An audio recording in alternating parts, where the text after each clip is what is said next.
Welcome back, everyone. Today on the Joseph Carlson Show, the stock market is in a bubble. That is according, of course, to Ray Dalio. He is one of the biggest names in investing.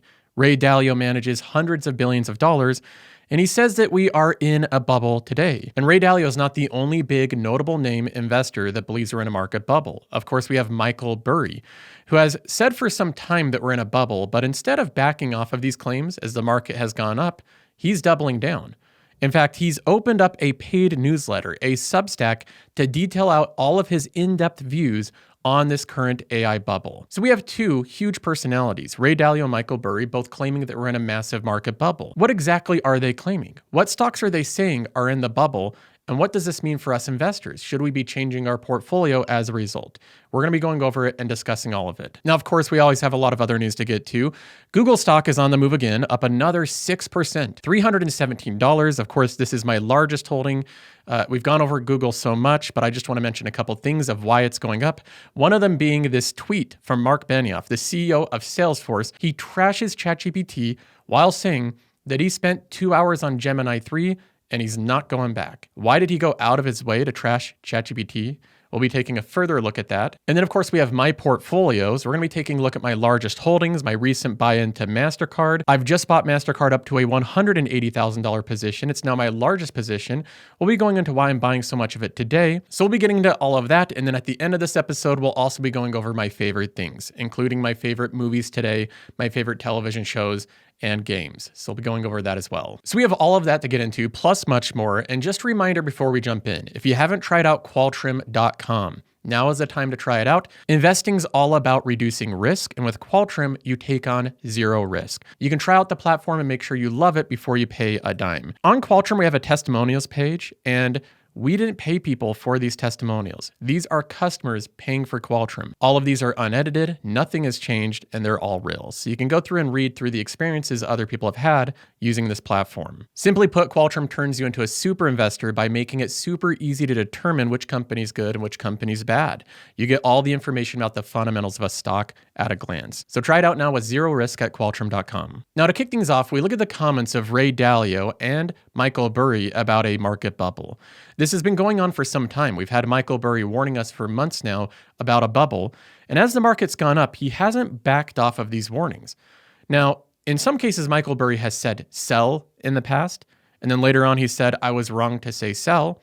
But he's not doing that now. He truly believes that he found a bubble. And again, Michael Burry's not the only one that's making this claim. We also have Ray Dalio. He is also on TV now claiming that we're in a bubble. Now, in most cases, when people go on to CNBC, the clips get maybe 20, 30,000 views. If they're lucky, many of them just get 1,000 or 2,000 views. This one has over 300,000 views. This one went viral. Lots of people are interested in what Ray Dalio says because he's such a notable personality in investing. He controls so much capital, and he has such a big analyst team, so much data to take into account when making these judgments. So here's Ray Dalio in a recent interview just a day ago. Let's go ahead and take a listen to it. There's definitely a bubble in the markets. Bubbles, what is a bubble? Right? Okay. He starts off, first thing, there's definitely a bubble. But now we're going to clarify what a bubble even is. Okay, what is a bubble? A bubble is that there's a lot of creation of wealth from various ways, such as you decide that you're going to have sell $50 billion worth of stock and value it at $1 trillion. Or you have multiples like that, and then you create the wealth that way. And then the question with all this wealth relative to money is who needs the money. So it's a matter of who the buyers and sellers are. For example, if we had a wealth tax, right, or if you had a tightening of monetary policy, then there has to be the selling of those assets. So in order to pay those things. So there's a mechanics of who owns it, is it over-owned, and so on. It's not the long-term duration of the earnings. So you think about it, isn't it interesting that we have such a short-term reaction? It's great that what the results are, but this is it's valued as a long-duration asset.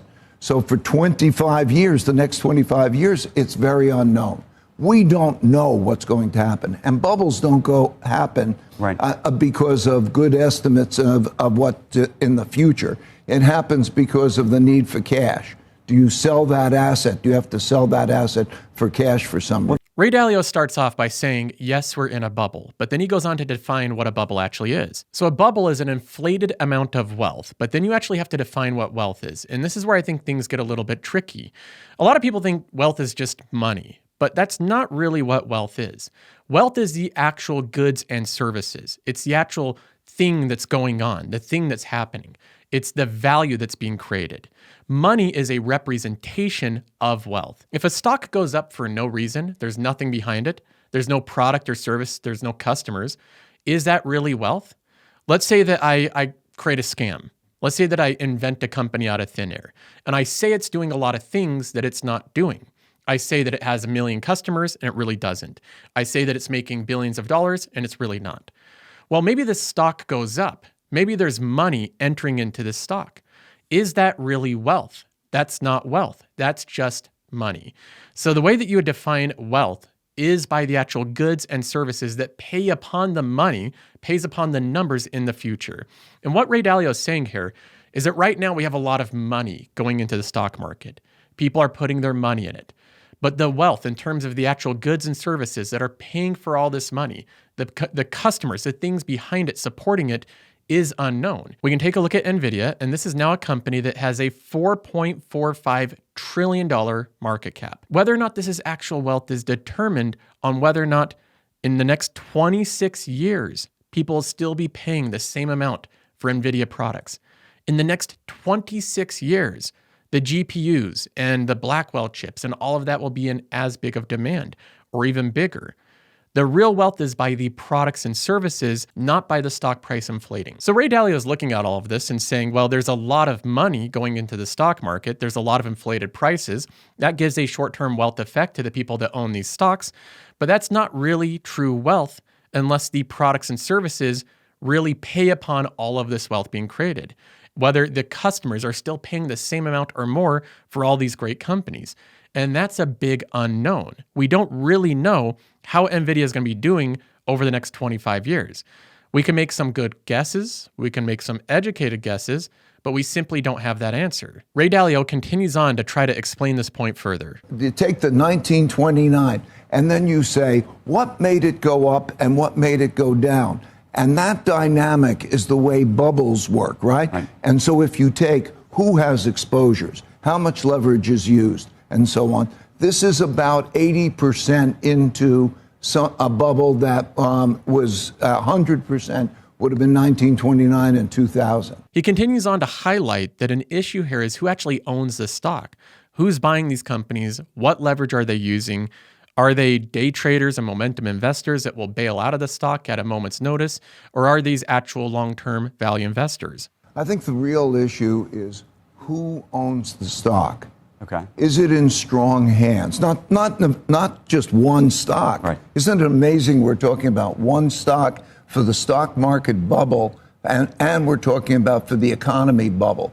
So you have such a small percentage of the economy, such a small percentage of the American population in terms of wealth and so on, concentrated, and everybody in it and in a leveraged way. In various ways, it has leverage. He's worried that the stock market, or at least these specific companies, are being propped up by very few people with a lot of money that have weak hands. Right. In other words, strong hands is that they primarily invest their own money. You don't have public, right? The weak hands is largely, let's say, a leveraged public. He mentions that in some cases, bubbles bursting is not even an economic issue.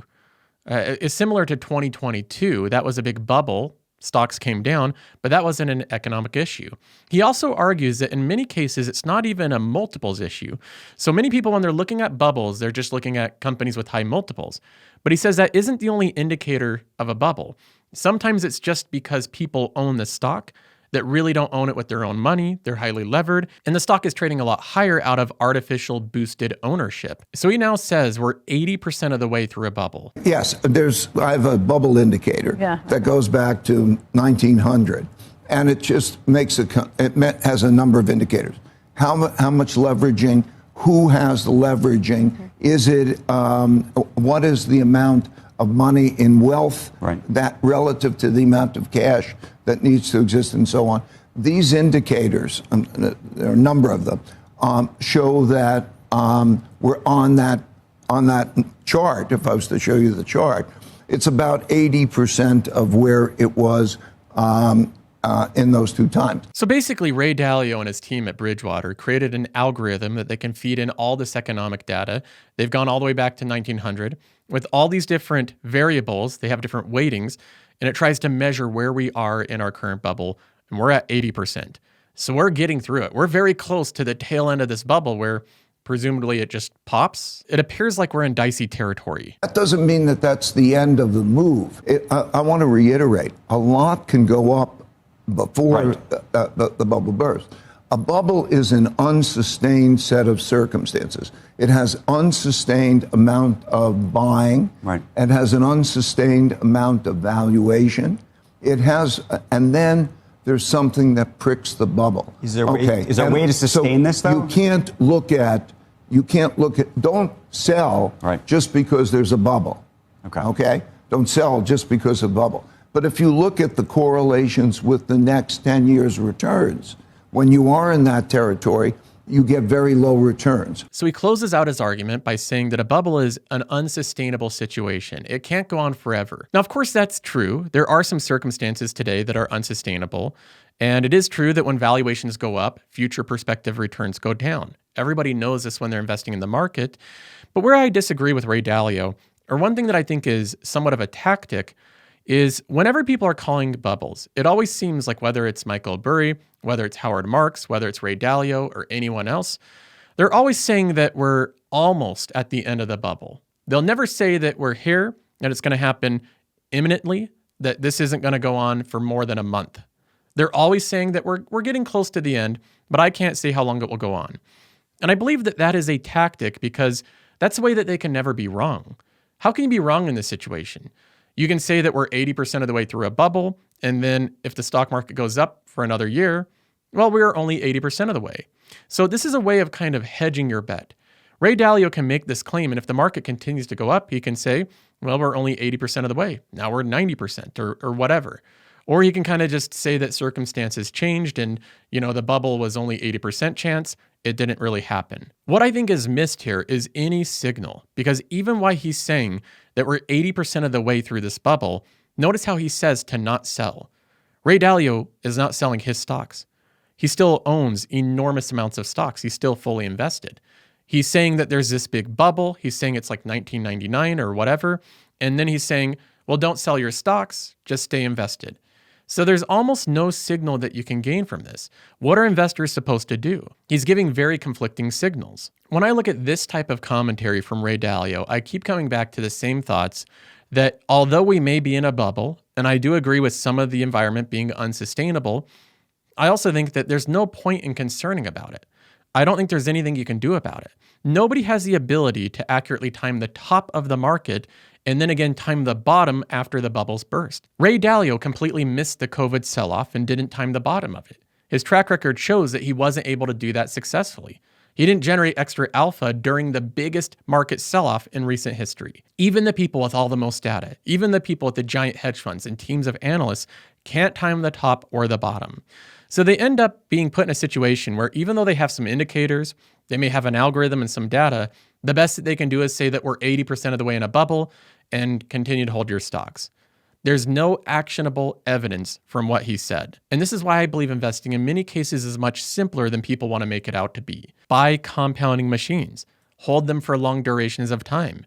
Don't try to time the top and bottom of the market.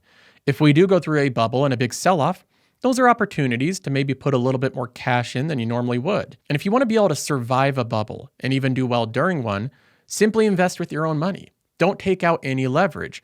The reason why I have such a big number here of total buying power is because I could lever up my portfolios. I could buy hundreds of thousands of dollars on margin, but I don't do that. I invest with my own money. So when I look at my positions and the stocks that I own, they're all at reasonable valuations. They're all fantastic companies. They're all growing every single year. and I don't have to concern myself of whether or not we're 80 or 90% of the way through a bubble. Another notable investor talking about bubbles is, of course, Michael Burry. We know that he's been very bearish, and ever since the Big Short fame, it seems like Michael Burry is always trying to get that one-time off event again. He believes the AI bubble is the next big short, the next big event that you can take advantage of. Now, shorting with this hedge fund has not been so successful, as many of the stocks that he's outlined continue to go up. Companies like Google and Nvidia and Microsoft and Amazon are all in the green, heading higher and higher. He's closed his hedge fund, and now he's opened up a Substack. The Big Short investor is capitalizing on his massive audience he's built on X, where 1.6 million followers have long parsed his cryptic post. His new publication, titled Cassandra Unchained, with a $379 annual subscription fee, arrived with a familiar warning. He believes markets are once again deep in bubble territory. So we have Michael Burry here closing his hedge fund, shutting that down, saying that he's been out of sync with the general market, and now he started a blog. He started it on Substack, and of course he's monetizing this blog to a decent amount, $380 per year. It's around $30 a month is what people are going to pay to hear Michael Burry share his bearish thought. In the announcing of the launch, Burry referenced the parallels between the late 1990s tech mania and today's rush into AI, and how the bubble has been ignored by policymakers. February 21, 2000, San Francisco Chronicle says I'm short Amazon. Greenspan, 2005. Bubble in home prices does not appear likely. Fed Jerome Powell, 25. AI companies actually are profitable. It's a different thing. Right here, Michael Burry is saying that in the year 2005, the Fed chair at the time downplayed that homes were in a bubble. The housing market was in any trouble. Of course, the Fed chair was wrong. Houses were in a lot of trouble. There was a big bubble. And now he's saying that basically Jerome Powell is saying the same thing, because Jerome Powell has said that these big tech companies are profitable. They're not like the dot-com bubble that a lot of those companies didn't actually make money. These big ones like Nvidia, Amazon, and Google make a fortune. Now, we've gone over Michael Burry's in-depth thoughts before, what he said on Twitter. His biggest argument is that these big tech companies are artificially boosting their earnings per share by depreciating their capex over a longer timeline, therefore making it look like they're spending less than they actually are on all of these expenses. And that's the core thesis of the AI bubble, which of course I don't agree with. I actually think that Michael Burry is not in a technologically savvy enough state to actually know how these components depreciate. So although there may be some truth and some credence to his arguments, I think they're largely overstated. This comes across like what he was doing before, using his hedge fund to short the AI bubble, wasn't working. He wasn't making money actually shorting this bubble. He was losing a lot of money because these stocks were going up. So now he's turned to monetizing the bubble by talking about it. And I think this is evidence that in most cases, people make far more money talking about bubbles than they do shorting them. Which also reminds me about that incredible quote by Peter Lynch, which is far more money has been lost worrying about the next market crash than in the crash themselves. And I see the same thing here. People can focus on bubbles and you can become very defensive. You can stay out of the market, but in almost all cases, you will lose more money concerning yourself with bubbles than in the bubbles themselves. Now let's go ahead and move on to some news. Now, of course, the big thing that we have to highlight in the news, which I feel like it's Groundhog Day, we're just talking about the same thing every single day, because Google stock continues to surge every single day. Today, it's up 5.88%, so almost 3%, up to $317. A massive day for Google. When we look at the stock chart, this is not like the all-time chart for Google. This is the year-to-date. This is what it looks like year-to-date. Now, Google was a little choppy in April, but after that, in the 160s, it's just rocketed up. It's over 90% from the lows, 66% year-to-date. It's one of the best performing stocks in the entire market. So if you've been holding Google, once again, congratulations. But why is the stock continuing to surge up so much today? Well, there's some things that we can look at, specific catalysts on the day. One of them is that Mark Benioff, the CEO of Salesforce, praised Gemini, and he praised it big time while completely bashing Google's biggest competitor, which is OpenAI. He says, quote, "Holy shiz, I've used ChatGPT every day for 3 years. Just spent 2 hours on Gemini 3. I'm not going back. The leap is insane. Reasoning, speed, images, video, ... Everything is sharper and faster. It feels like the world just changed again." So he says that he's used ChatGPT every day. Now he's switching to Gemini 3 because it's leapfrogged ChatGPT. And in this post, he also links to a Wall Street Journal article, and this article details how Google's leapfrogging ChatGPT's technology.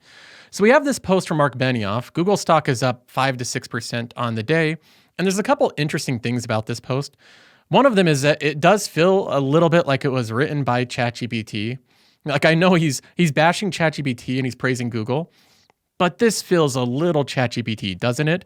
The M dash there, just the sentence structure. I can recognize pretty well when people are writing things with ChatGPT. This feels a bit like it. Maybe it's not. Maybe it's just because he's been using it so much, but it feels a bit like it. Another thing that I was interested in is, why is Mark Benioff going against OpenAI so much? What has upset him about OpenAI for him to tweet this? And upon a little research, I believe I found the answer. Just a bit ago, September 29th, OpenAI released this blog post with the title, Converting Inbound Leads into Customers at OpenAI. Now, it has a video here going over how you can use OpenAI to be a sales manager, to be a customer relationship manager, which is precisely the business that Salesforce is in. Now, you look 1 month later, Mark Benioff is saying that ChatGPT is done, it's been leapfrogged, and Gemini is the go-to model. So I don't know if these are related, but I believe that by OpenAI entering into Mark Benioff's territory, he's punching back at them a little bit on Twitter. Regardless, the sentiment of Mark Benioff is correct. And the ironic thing about this is that Google stock today is up almost the entire market cap of Salesforce. It's up over $200 billion of market cap, which if we look at Salesforce today, Salesforce is a stock that never gets any love, and it's at a $216 billion market cap. Now, of course, we don't really know if that tweet was the reason that Google stock is in the green today. It probably is a contributing factor, but I also believe that there's other factors of why Google stock continues to go up. And this is what I highlighted before, saying that I think it's a mistake for the super investors to sell this stock. The simple reasons that Google stock is going up is because it still has a multitude of compelling catalysts playing out. And the stock trades at a 29 forward PE ratio. Now, the trailing PE you can look at, but I think the forward PE is more important. In 2026, it's trading at a 28 to 29 forward PE ratio. I see no reason that Apple should trade at a higher valuation than Google. Google's growing faster than Apple, and I believe that Google should trade in the low 30s. In fact, that would be reasonable for the company. So I still see meaningful upside with multiple expansion, plus you have earnings growth as well. Google stock could move up another 30 or 40%. Now, for me personally, I have stopped buying Google. For me, it's just a hold. I'm going to let it ride. I think it will do well. But for me, I'm adding to other positions. And the big position I've been building up recently is Mastercard. I've bought a lot of the stock. I bought even more than I said in the previous video. In the previous episode, I said I would buy 10 to 20,000. I've bought upwards of $40,000 worth of Mastercard. I did so in part by funding it with a sell of Booking Holdings. Now, Booking Holdings has been a fantastic company. I sold it for a $15,000 gain, but I've been deciding to trim some smaller positions or smaller holdings and pile more money into my top convictions. The one at the very top right now is Mastercard. And this is my largest position as of today, a $181,000 position with $31,000 in the green. There's a lot of stocks out there that I could buy. So why did I pick Mastercard? I did for a couple reasons. One of them is that I've always appreciated Mastercard as a super high quality company. I've owned about $100,000 of this stock over the past year, and I think it's only getting stronger. Mastercard is growing its revenue quickly. In fact, it grew its revenue 15.6% over the trailing 12 months. So super fast revenue growth. The profitability is insane. It's one of the most profitable companies in the world. The free cash flow is growing at 30%, free cash flow per share at 33%. The earnings per share are growing at 18%. Mastercard could pay off its net debt in 4 months if it wanted. It's buying back 2% of its shares outstanding. It has a growing dividend over time that's growing at 15%, so it's a massive dividend growth company. And furthermore, the stock is at a multi-year low valuation. If we look at Mastercard over the past 5 years, it's at the very bottom of where it historically trades, getting close to where it was in 2022. If we look at the free cash flow yield, Mastercard is at the highest free cash flow yield that it's been at since 2022. Mastercard doubled since that stock price last time. So this is a very strong setup for a very strong company. You have multi-year low valuations on one of the best companies with growing fundamentals and a growing moat. Even on the price to sales, Mastercard is at the multi-year low category. And when we look into the business, what's actually happening with the business? The total amount of Mastercards, its network is growing over time, just like a Meta, just like a Visa. It's now up to 3.32 billion cards outstanding. And Mastercard has a very high quality mix of the cards. They have a lot of credit cards, which are very lucrative. They don't have as many debit as Visa, but those are lower margin. We also have the revenue by segment, and this is what I consider the most intriguing part of Mastercard, is not their payment network. The payment network is a business that I believe has already reached a lot of scale. I think the story has likely played out for the payment networks. But where I believe we're going to see substantial growth is in the value-added services, which encompasses extraordinary businesses and opportunities underneath the surface. Mastercard verifies purchases, it insures them, it has fraud detection, identity verification, it has cybersecurity. They also have an entire system that builds out the rewards and point systems so that companies don't have to do that. They also are a huge consulting business that talks strategy and expansion plans because they have data that's unparalleled. So underneath the surface, this value-added service business is growing very fast. It continues to grow between 20 to 25% per year, making Mastercard an actual growth story even at its large, profitable scale. So when I look at a stock that has this good of a story, 3% returns year to date, that's at one of the lowest valuations, the stock price is flat while the fundamentals are expanding, for me, this is a time to get into the stock. Now, as for Booking Holdings, I know that some people have questions of why I sold this stock. I just want to start off by saying that this was a great investment. Booking Holdings is a company that I made $15,000 on. If you bought the stock at the time I did and sell it when I did, you would have made market-beating returns on a stock in a little over a year. So I'm excited to have another successful investment, one that went well. And I also want to highlight that this is not a sell out of desperation or one where I'm really concerned about Booking Holdings. Booking Holdings is one of the best companies in the world. It's super profitable. It has a monopolistic structure in Europe. It's going to be incredibly difficult to ever disrupt this company.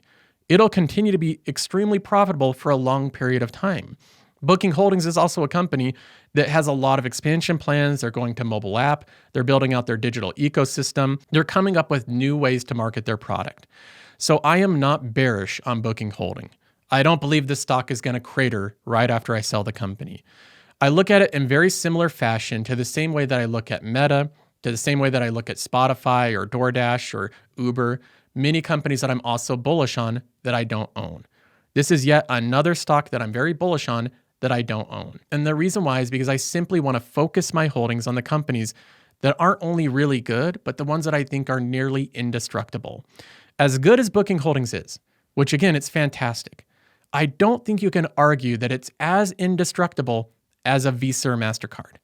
It's really good, but it's just not that good. It's not that indestructible. Mastercard is nearly indestructible. Like, I'll never say never, but Mastercard is bulletproof. And that's the reason that I made the trade. I want to upgrade my portfolio over time and make more significant bets in the companies that I believe have the strongest growth path with the biggest moats. But don't be mistaken, I'm still bullish on Booking Holdings, and I think the stock will do great in the future. Now, moving on from the busy news, we're getting into the holidays, and we're going to kick things off with Thanksgiving Day. And we have Thanksgiving break, which most of you, if you're lucky, you can take off a couple days and spend some time with family. For me personally, it's one of the times I look forward to the most. We have a lot of family convene. All of them bring the thing that they're the best at cooking. So some of them are like great at cooking a key lime pie. One of my family members smokes the turkey. It's amazing. Another, my mom's great at the honey baked ham. It's amazing. I look forward to it. The meal itself is just amazing. So it's one of my favorite times, having that food, spending time with family, watching some football, and relaxing. It's a time where you can kick your feet up and just relax for a couple of days. And it's become one of my favorite holidays, if not my favorite as an adult. As a kid, I used to just love the ones where you got presents, but now I love the ones where you just eat food and spend time with family. So that's coming up this week. And in the spirit of Thanksgiving, I'll share a few things that I really enjoy, things that I'm thankful for. One of them is a TV show, and I'll go over just a couple TV shows. My favorite TV show ever it's a tough call, but it's between Breaking Bad and Better Call Saul. I think they're the two best TV shows ever made. I do think they beat out Game of Thrones. I think they beat out every other TV show made. I just think they're the best. The writing The storytelling, the pacing is amazing. But my favorite one overall has to be Better Call Saul. I think it just takes the mark a little bit because of the character arc, because of the relationship, because of the development and the writing behind the characters. Saul Goodman is a lawyer that looks up to his bigger brother, who's a very good lawyer, very well known, runs his own practice, has his name on the door, that type of thing. And the story shows how him looking up to his brother and trying to become more like him evolves into him becoming a bad lawyer over time. He becomes a dirty lawyer. And it's one of the most compelling stories over time. It's full of action and betrayal and interesting plot points and interesting characters. It starts off slow, so it's a slow burn. Many people can't make it past the first couple of episodes, but if you do, the payoff is incredible. Another thing I'll mention about it is it does have a lot of courtroom scenes, which I just love. I love TV shows that have courtroom scenes, especially really good ones.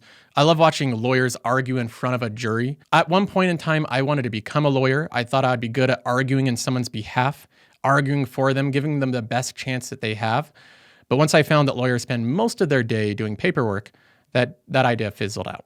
So here I am doing YouTube. But regardless, Better Call Saul, amazing. Breaking Bad, of course, amazing, but more well known. But there's another show that Vince Gilligan, the director of these two shows, has directed called Pluribus. And this one is a sci-fi show. So it's completely different, but it's about this virus that attacks the world. And almost everybody in the world gets this virus that makes them all linked together. So they all have shared experiences and they're all very happy. They're all very happy people, but there's only like 10 or 11 people left on planet Earth that don't have the virus. They're not happy. And the goal of everyone else is to make them happy and to eventually make sure they get the virus as well. While the few people that don't have this virus are trying to figure out how to revert it, how to get it back to normal, how to get it out of everybody else.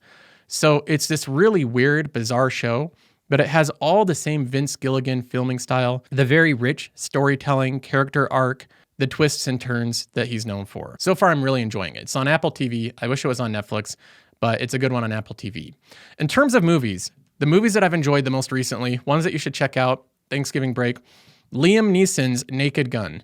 If you haven't seen this one, it is ridiculous. It's over the top. It's a whole different type of slapstick comedy humor, but it's pretty good. Liam Neeson is convincing in the way that he acts. Even in slapstick, he's like 100% serious. And a lot of the jokes landed. I was surprised how good this one turned out. It was pretty good. I thought it held up with the originals. Another one that I watched recently, Predator Badlands. This is a newer movie that came out, which I really enjoyed, probably more than I thought I would. The plot isn't that complex. There's no big character arcs, so don't go expecting this to be some kind of three-dimensional, very in-depth plot, but the action sequences are awesome. That one was really cool, worth seeing if you haven't.